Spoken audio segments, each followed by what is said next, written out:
We're asked to find the area of the shaded region, and so they tell us that this part of the curve is defined by y equals square root of x. And then it changes to y equals x squared. So to find the area, we want to integrate from x equals 0 to x equals 1 using that square root function.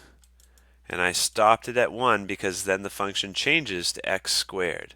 So we want to add from 1 to 2 on the x-axis. We're behaving as x squared.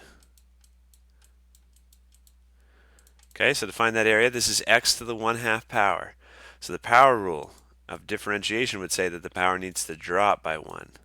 So if we're going to drop by 1, then our antiderivative needs to be plus 1 for a power. So x to the 3/2 is the exponent here. We need to compensate by multiplying by 2/3 out here. That way, when you take a derivative, the 3/2 comes down and multiplies and cancels out here.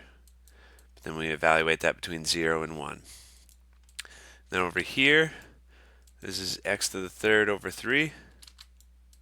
We evaluate that between 1 and 2. And again, the divide 3 is to compensate for when you use the power rule of differentiation.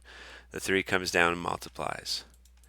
So we can plug in our limits of integration, plug in 1, and subtract what happens when you plug in 0, but it's just going to make everything be 0 there. Then over here you can plug in 2. So this is 8/3. And then plug in 1 and subtract what happens when you plug in 1.